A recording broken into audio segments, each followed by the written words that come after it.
What is up, everyone? Welcome back to the LFC Transfer Room YouTube channel, and this is another stream of the Transfer Central show. Myself, Chris Dodge, joined by the main man, Mr. JK. How are you, Jay? You good? All good, mate. Yeah, yourself? I'm good. I'm good. I'm just going to change these colors because they need some changing. We need some yellow in this world, because we're not just talking Liverpool today. We're talking transfer news today, and there's been a lot of it, Jay. I mean, we're not really used to the transfer news being injected into it. But first of all, mate, I'm just gonna before we get into it, out of context, what sort of are your main targets as a Liverpool fan right now? Where do you think the team needs to improve most? Um, I think we definitely need better forward options because when Salah and Mane aren't there, the drop off to Minamino, Origi, who I know isn't fit, it's a massive drop off. You've seen the difference Jota coming in has made because it basically gives the other players a bit of a kick up the arse because you know what's there if you're not playing well. So I think another player of that ilk or that quality certainly pushes us on, and then you're less worried about injuries and stuff like that. Yeah, definitely, and it's very fitting, mate, because we are going to be discussing forwards today. Now, before we get into it, make sure you subscribe to the channel as well. We're very close to 1,200 and something, 2,080. So we're going to get to I can't even remember what it is now. No, 2,100. That's it. I don't even know where I'm at. I said it's been a long day. This boost has actually knocked me out. But yeah, we'll get into the forward options that Liverpool have been linked with now. This is all according to The Athletic. We're going to go first into Marcus Taram. It's a very famous name, Jay. Yeah. His father won a lot of stuff with France back in the day and throughout his club career. But in terms of Marcus Taram, let's just take you through his stats, which I will get at right now because I am not very prepared for today. So Marcus Thuram, his highest ever goal scoring season is 10 in the Bundesliga with Borussia Mönchengladbach his first season. This season, he's actually yet to score a goal. It's a little bit worrying to look at it to start off with, but do you reckon there's anything underlying with Marcus Thuram? I think sometimes people get over interested in stats. I know obviously I'm talking about a player in a different position, but if you looked at players like Pirlo years ago, they didn't do 15 assists, 10 goals a season, but they were superb players. But I have seen Taram one or two times, and a few years ago, I did think he was going to be a big player, but I don't think he's the answer for us, to be honest. No, I don't. And especially with you saying this season hasn't been a great one with youngsters.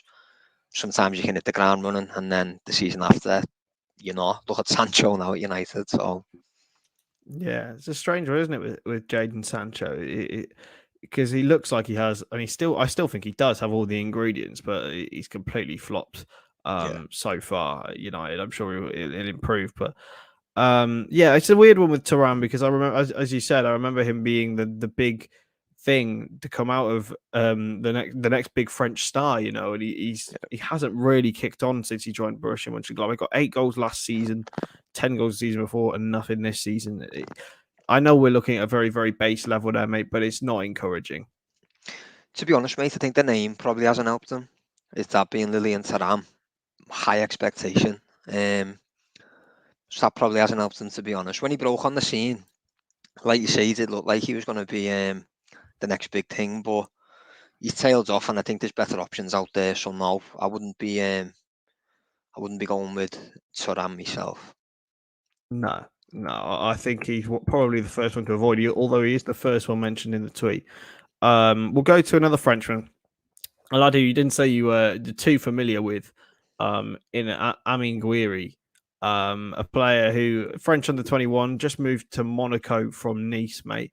I'm gonna take you through a couple of his statistics because it's usually the best way to go if you don't really know too much.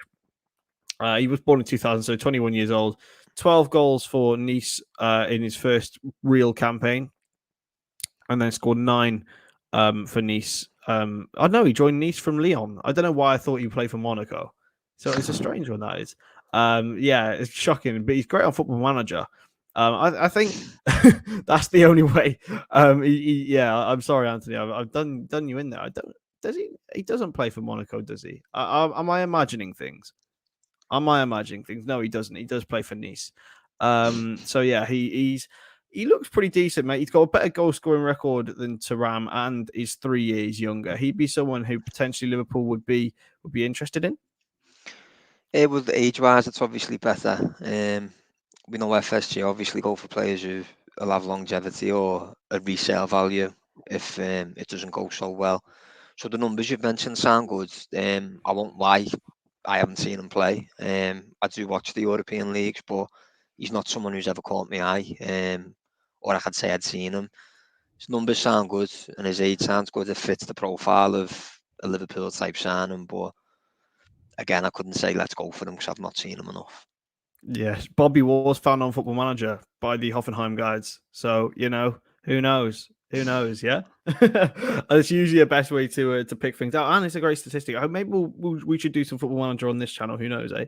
That'd Yeah, be yeah. would They be usually get it interesting. right, to be fair. They're usually they're pretty good. Moving on to another player now, Noah Lang. Now, this is a player that when I looked at this, I was not sure who this guy was, if I'm being honest with you. Another product of the Ajax Youth Academy. He actually joined Bruges last season. He's really impressed. Scored 17 goals, I think, last season. This campaign, not been quite up to it again, but he's still 22, mate. Prefers to play on the wings, apparently. So yeah, what do you think of Noah Lang? Again, don't know too much about him, but if he's not scoring goals in Belgium, he's not going to start scoring them in the Premier League. So I'd say he's a no-go. Yeah, it's a weird one because Bruges have actually impressed on the European stage this season and in seasons gone by. I remember they drew actually at Real Madrid a couple of years ago, Mignolet in goal. But with Noah Lang, you know, I think it's too big a step. I think with FSG, right, and I don't know whether it's a common theme with their transfers, they don't usually go to these obscure leagues and buy a key player for a lot of money. The only player who I can really think who's joined and hit the ground running from this obscurity is Tsimikas. I don't really think anyone else has done that, mate. I don't know about you. No, the only other one I can think of that we got was Grujic, and obviously he didn't. It didn't take off for him. He got loan moves and never really got a fair crack of it. So no, I think you're right. The majority have obviously been good signings. The odd few that we haven't, like Karius, he still came from the Bundesliga. So no, you're right. I can't think of anyone other than Tsimikas and Grujic, and it didn't work for Grujic. No, exactly. But then, to be fair, he's still improved and going out playing for Porto. I mean, you made a profit on him. That's all we can really. Yeah. Really No, say. I'm not saying he's a bad player either. To be fair, just chances didn't come in when we're winning the league and competing for the Champions League and getting in finals. You know, it's hard to break into that type of team. So it's not that he's not a good player. It just didn't work out. Yeah, definitely. I do agree. I mean, but we are talking like a player who is going to cost probably 40 odd million. And I can't see Liverpool going and splurging this money on a player who is not proven, because it's impossible. I always think that you have to have at least 2 good seasons before FSG even consider you. Well, yeah, and I think the other thing is like the FSG don't particularly like putting their hand in the pocket, so I don't think that they're going to be doing that for someone who's in Belgium. I know I wouldn't, to be fair, and I'm not like FSG. No, definitely not. It's one that I would probably avoid. I'd probably say no to. We'll save a couple of the others. I mean, we're going to go to another sort of unknown one. In comparison to Cody Gakpo of PSV. It's a pretty cool name, to be fair. But is he a pretty cool player? I mean, that's what we've got to find out. I mean, he's come through PSV's academy, I believe, and he's of Togolese origin. 21 goals in 73 games for the club. 7 goals is his highest ever goal scoring season in the Eredivisie, and this season he's got 5 goals in 17 matches in all competitions. It's again very, very base stats, so we're not really exploring it in too much depth because those stats aren't really available.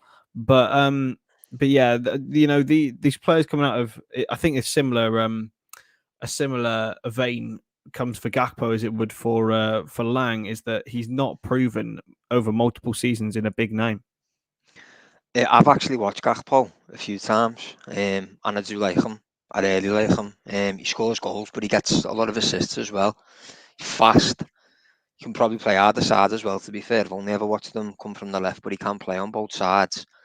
The only thing about signing players from Holland is, I don't know if you'll ever remember him, Afonso Alves went to Middlesbrough. I think he scored something like 38 goals in 38 games. And then he didn't score barely a goal for Borough. So it's that quality of league change. Even Dirk Kuyt, I know Kuyt's done well for us, but we signed him as a prolific goal scorer. That's what we were thinking. And he never really was he? He ended up a right midfielder. So he's a good age, Gakpo. He's only 22. So he fits the model in terms of a resale.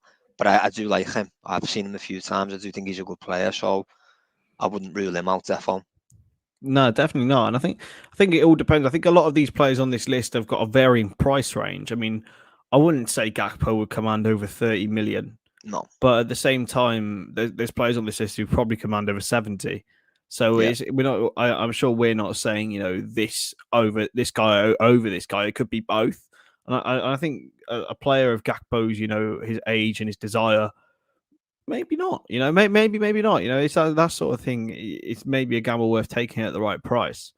And another one who's like that is Kamaldeen Sulemana, who's a teammate of Jeremy Doku's at Rennes. Yeah, he's a decent little player. I mean, I've read a multiple pieces about him and about his story. But yeah, what would you think about Kamaldeen Sulemana coming to Anfield? He's rapid in terms of pace. He's quick, but speed isn't everything. Do you know what I mean? You've got to be able to have a first touch and be able to play football. Mark Gonzalez was fast, but he's rubbish, wasn't he? I do like him, but again, out of the people we've mentioned so far, I'd take Gakpo over him. Don't think the French league's the strongest. I wouldn't say he's Rennes' star player either. So again, he's got potential, but I think sometimes a player like him needs a move to maybe a mid-table Prem team, and unfortunately, you end up paying the bigger fee. But it's to let someone show that he can do it at that level, which I don't know. I have seen him a few times, but he's not one of them where I thought, I'd like to definitely have him. Yeah, I mean, it was only last season he was playing for Nordsjælland in the Super League. He scored 10 goals for them in the Danish league. He's got 4 in 10 for Rennes in Liga. And I mean, he's sort of, Liverpool fans have always been talking about Doku as this, feigned Mane replacement because he came to the club at 15. But he isn't even mentioned in this list, Jay. I mean, what are your thoughts on that? Do you think that counts him out of this of Jurgen Klopp bringing him back to Anfield allegedly? No, I'm glad he's not on the list, to be honest. It's all good and well doing your flicks and tricks, but you've got to back that up with assists and goals, and his numbers are awful, like really bad.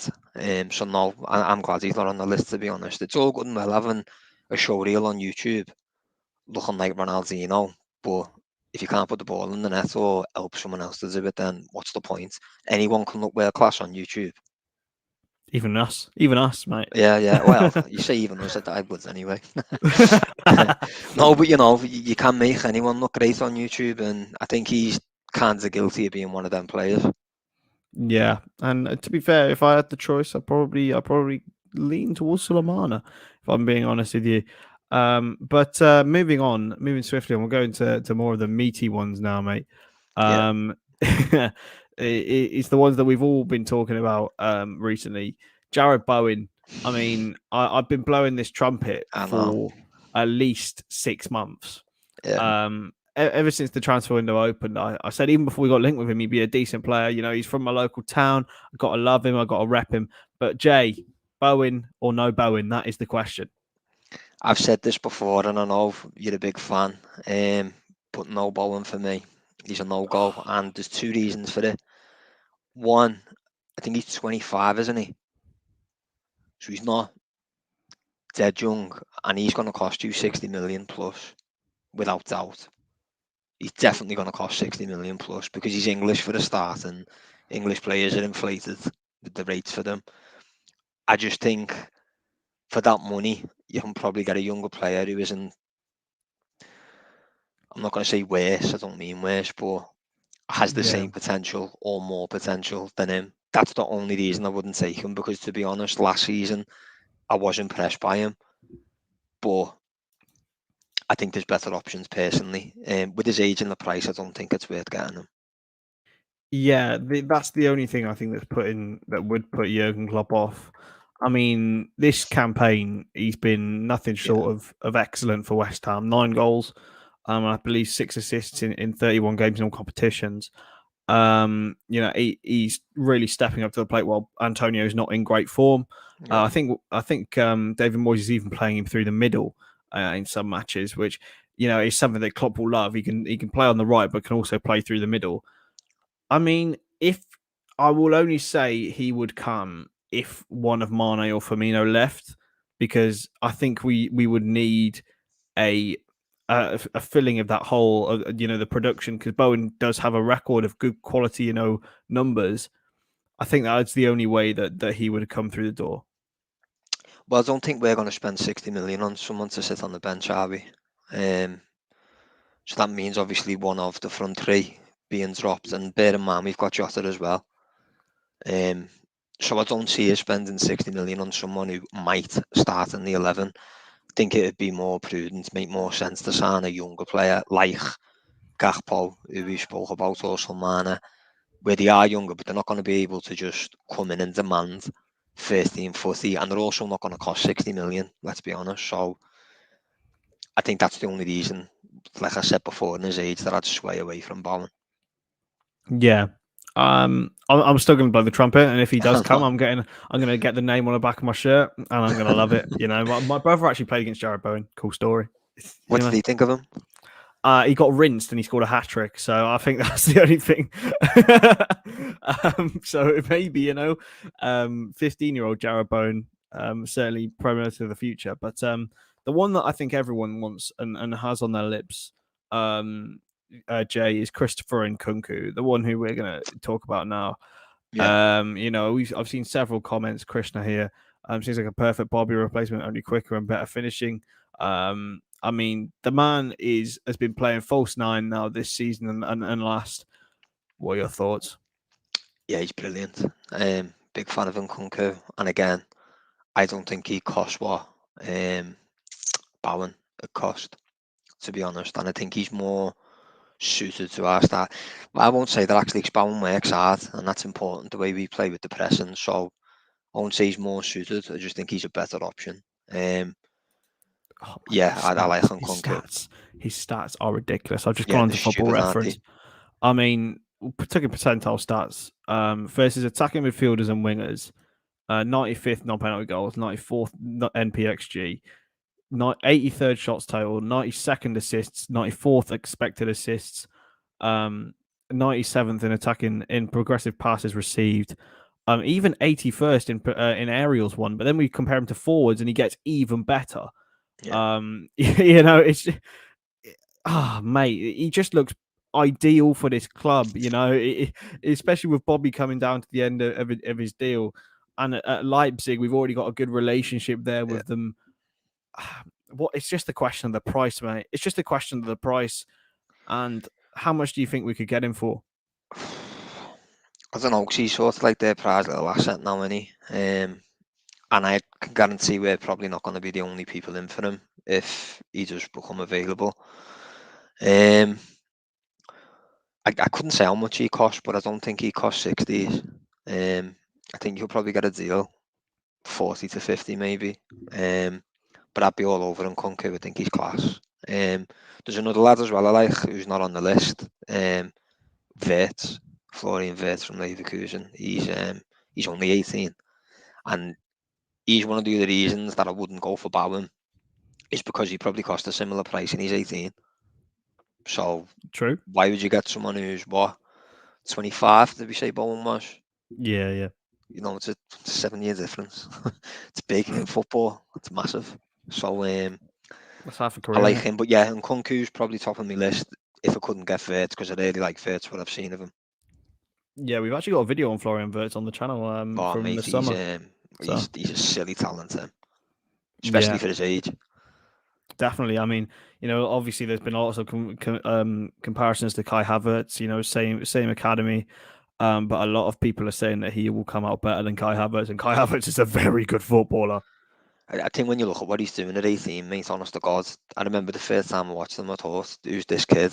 And then every time Leverkusen were on and I could watch them, I did, because I enjoyed watching him that much. He's a top player. I mean, he's gonna go wherever he wants to go eventually.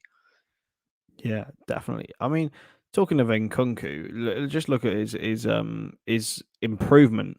I mean, he started off more as a 10, played for PSG for a little while, and then went to Leipzig. 5 goals in his first season, 7 in his second, and now he's already on 16 this campaign. Yeah. It's pretty ridiculous improvement. I mean, do you think that in a Liverpool system he would be asked to play the role Firmino plays, or do you think he could potentially play in a more advanced role, or you could even drop deeper? It's a really, really exciting one. I think that's the good thing about him is his versatility. I'd play him in the Firmino role personally because he can get a goal and he can set a goal up as well. And when you've got Salah on one side, you've got Mane or Jota, whoever you pick out the two if you're putting Nkunku in, he's going to get goals and he's going to create goals. So for me, I'd have him in the 9. Well, the false 9, should I say. 100%. I am now fully convinced, and I want that. I would want Nkunku now. Over Just Bowen? looking at maybe not, but maybe not. Maybe not that far. I mean, I think it all depends on the price for Jarrod. I mean, if we're talking 40, 50, sure. Anything more than that, I'd be a little bit, sort of. I think he's playing too well now. That's the thing. Yeah, He's playing too well, and he's getting noticed. He's getting as to how good he is. I mean, it's a strange one, mate. I mean, in an ideal world, if we have 100 million in the bank, I'm not saying we do. We definitely don't. But what sort of combination of players would you go for? And would there be any players in our current squad that you would get rid of? We're dying for a midfielder, aren't we? Milner's going to be done at the end of the season. I know Henderson for a lot of fans is hit and miss. Kate is injured far too often for me, and every time he looks like he's going to come good, he's out again. I know he scored a belter today, but playing in the AFCON's a bit different to playing Premier League week in, week out. So I'd like at least one midfielder, to be honest, and that front line. Nico Williams is probably going to leave come the end of the season as well. So I can imagine we'd end up needing a right back, but I've got no names top of my head right now who has one there. But Conor Bradley. Yeah, I see. Do you know what he reminds me of Carragher a bit? The way he plays, he doesn't look like he's got great technique to me. He played really well. He's done really well against Shrewsbury in terms of his assists and stuff and what he was setting up. But he sort of runs awkward. It's hard to explain, but when I watched him, I thought, you're not naturally gifted. You've obviously had to work really hard to get where you are. Like Carragher, if you watched him, he weren't one of them who'd get the ball down and take a lovely touch and whip it in. He reminds me of him in that way, like the way he moves. But sort of scrambler. Yeah, it's hard to explain, but when you see it, you get it. Do you know what I mean? Yeah. The obvious one we all want is Bellingham, but I don't see that happening. So a consolation for me would probably be Tielemans. Yeah, he's one that I think it was Sasha Tavolieri said that we would potentially be interested in Youri Tielemans. Yeah. And we'd be on one of the long list of clubs being interested in him, which you wouldn't be surprised with his contract running out in 17 months now. He's young and he's already showed he can do it in the Premier League, and arguably he's been better each season. So getting him under Klopp, I can only see him getting better and better, to be honest. The thing is with him as well, I just think, he's 24 years old now. As a blueprint for a Jurgen Klopp midfielder, I don't think you can get much more perfect than Youri Tielemans because he's a technician, he's an engine, he's pretty much everything Jurgen Klopp would ask for. Yeah, he ticks every box, mate, even his age. And even if FSG are looking at it like the resale, you'll get it. You know what I mean? In 4 years down the line, if we end up without Klopp or ends up the way we were before him, like mid-table, you're still going to get your money back on someone like Tielemans. So it's a no-brainer for me going for someone like him. And the one thing that we always look for nowadays is availability. 37 games, 38 games, and he's played 14 games this season, so not quite as many, but 2 full seasons under his belt. I mean, you never know what happens when a player comes to Liverpool, but it's encouraging. It says it all, mate. You've just said it there. Always fit, which I think we always forget and take for granted with Mane and Salah, because I think we get away with not having the depth up front because of how many games they play. If they got injured the way some of the players do in the league and missed 3-4 games here and there, we'd feel that a lot more. So like you've said, mate, the importance of being able to play every week, you know, especially being box to box the way Tielemans is, I think you'd be stupid not to try and go for him.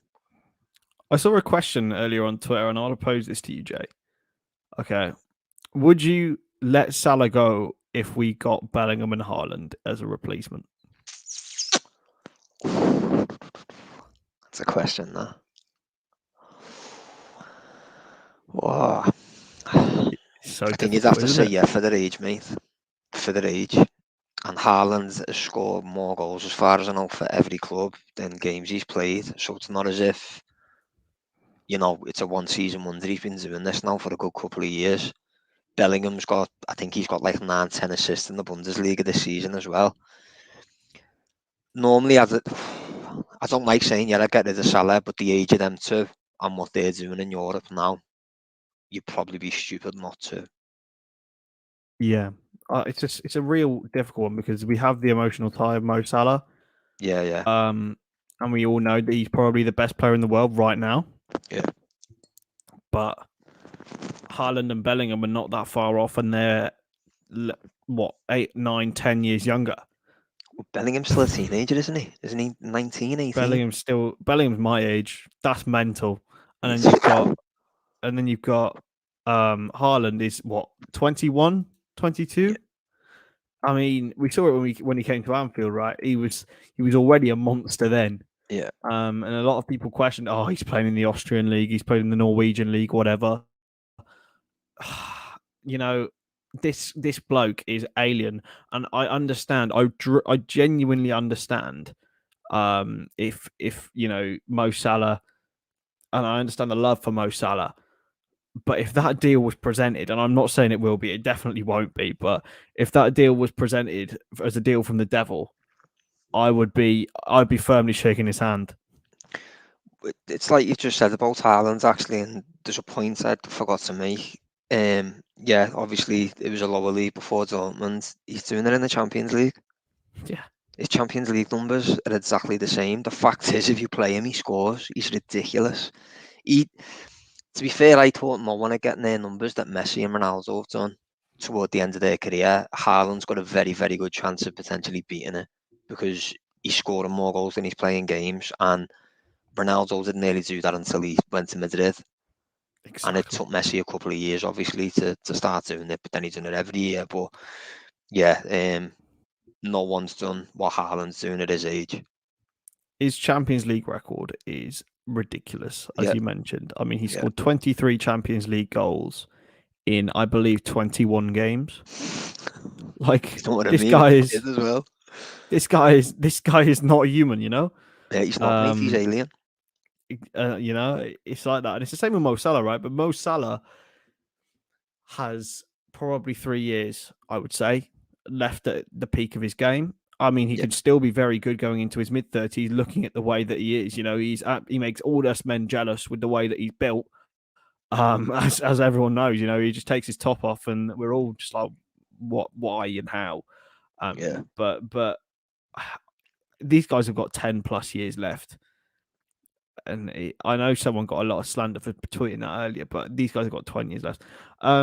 This has been mentioned in the chat. Maxence Kakare. I do my best French accent there. Right, well, mate.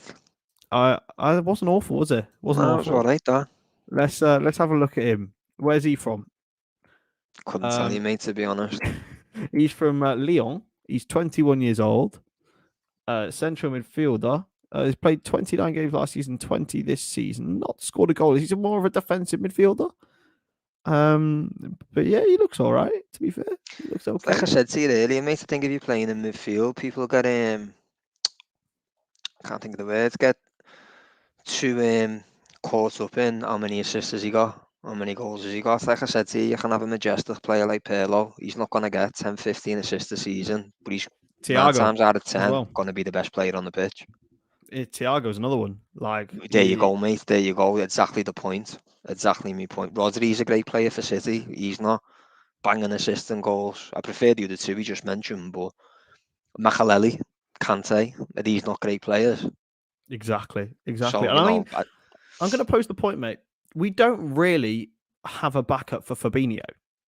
Yeah. I mean, we've got Jordan Henderson, but I think he's better in the 8 rather than the 6.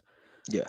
I'm out of all the positions, I'd say I see defensive midfield is probably quite high up on the priority list as well. And maybe this Maxence Kakaray guy might be on the radar. Potentially, there's another lad who keeps getting mentioned. Zakaria. That's the fella. Yeah. He looks like a really good player, but he's another one. He's not going to come in to sit on the bench. It's you know what I mean? I think sometimes when you want someone to be like a backup for Fabinho, it sort of has to be a really young player, because why are they just going to sit on the bench? Do you know what I mean? There's no point. Fabinho's always going to start if he's fit every time. Yeah. I mean, this is a fair comment, but Tyler Morton in his entire academy career has played in an advanced midfield role. You know, he got double figures last season in the academy, which I know for those who've watched him in the academy might watch him in the first team, like, what? I'm not sure. It's great to see him. I really think he's got a big future at this football club. Yeah. The way that he fits in so seamlessly, you don't think that there's a kid there. But I don't know whether it's going to be in defensive midfield or whether it'll be a natural midfield, because Milner's going. Oxlade-Chamberlain might go. Oxlade-Chamberlain and Keita have both got 18 months left on their deals. When we've got more discussion here, we need James Ward-Prowse. I mean, define Brexit here, but now he's a good player, mate. He's a very, very good player. He is. He's looking better as well this season, actually. He's starting to get some numbers, isn't he? He wouldn't be my first choice, but I wouldn't be disappointed if we got him. No, and he's not a holding midfielder if we're talking about backup for Fabinho or a second option. Obviously, it wouldn't be Ward-Prowse. That's not his role, really. I mean, I'm looking at he's got such a since he started playing in 2012, right? 1, 2, 3, 4, 5, 6 seasons where he's played above 35 games. That's good. He's been around forever as well, hasn't he? Yeah, and he's only 28, 27, I believe. So I'm not sure it's the age profile we'll go for now. Yeah, he's not FSG, mate. There's no way they're going to go for a 27-year-old, because he's going to cost you a lot of money. Plus English, plus English, plus Southampton's golden boy. Exactly. There's no way. There's no way, and I don't think he'll leave Southampton, if I'm being honest with you. Not unless they go down in the next couple of years and he needs to play for England. I don't think he'll leave there, because he's just a guy who plays for his local club and he's the captain. Fair enough to him. He's the new Letizia, isn't he? Yeah, exactly. For Saints, he's going to stay there for his career. 100%. These two, we did a video actually on Aurelian Tchouameni earlier this week. I think James did it. He's a good player, and he's 21 years old. I mean, he's another one. If you look at the numbers, Jay, I don't know if you've seen much of Tchouameni, but he's certainly a powerhouse. He's the lad I was on about before. Sorry, when I said I thought that's what you said before over Fabinho. Yeah. No, he's a good player. I like him. But again, that was the point I was meant to make before, not now, was that he's not going to sit on the bench. He's going to have loads of suitors, mate. And at his age, he's going to be wanting to play to get better and better. So, yeah, he'd be great. But are you going to play him over Fabinho? Yeah, and that's the thing. I think for me, he's best suited at Monaco, and I think he's almost being warmed for PSG. at this point. It's sort of like Dortmund to Bayern kind of vibes. I think he will be. Mbappe's there. It's sort of a clear pathway. But then Fabinho came from Monaco, that kind of thing. As well. Someone said Nicolo Barrea. He's just signed a 6-year contract to Inter Milan, and he's just going to be made captain after Handanovic leaves. So, however great, it'd be amazing to have him. Nah, it's not going to happen. Yeah, he's a top player, mate. I'd love it. If we're talking things like that, then I could say Mbappe, and the list can go on. I'm talking about like people who you could probably realistically get, and I don't think Barea's one, like you've just said, signs a new contract, and he cost silly money. Yeah, make sure to keep getting your comments in. It's great to keep reacting to those. I saw one back up here. Where did it go? Noah Lang, as we've already mentioned. I think we will go back over it, Jay, in terms of the profile. I believe I read something from James Pearce about 1 or 2 years ago that said that Liverpool will always wait for a player if they think he's good enough and he's proven like over a certain amount of time. If a player has one good season, it's a massive risk to go and splurge 60, 70, well, even 30 to 40 million pounds on him, mate. Yeah, it is, but we haven't really put much investment in over the last few years. So, when's the right time then? How long do we wait until Real Madrid come in for them, or Barcelona, or Chelsea, whoever else? Sometimes you just strike when the iron's hot, and I think Klopp's sensible enough to know what players are good enough for his side. It's there, he's got to sign them wrong. I get it, mate. Yeah, if it's one season, maybe they won't hit it again. But what if they do and become the next whatever? Well, do you know what I mean? I think you'd have to take risks. I think the big one's Haaland. Like, there you go. 20 million. Any club in the world. I think pretty much every club in the world was in for him, but he made the perfect choice. Yeah, he did. To be fair, the thing with this guy here, we always talk about him because he's got a little bit of off-field issues going on. So I'd preferably rather avoid that. And we all know Klopp and Edwards and FSG recruit on personality as much as footballing ability. And we don't want any sort of troublemakers. But I think it's probably a good place to end the Transfer Central stream there, Jay. People can find you on your @ right there at JFK91, and I'm at Chris Stonage on Twitter. Make sure you subscribe to the LFC Trans stream. It's been a great stream, and we will catch you in the next one. See you later.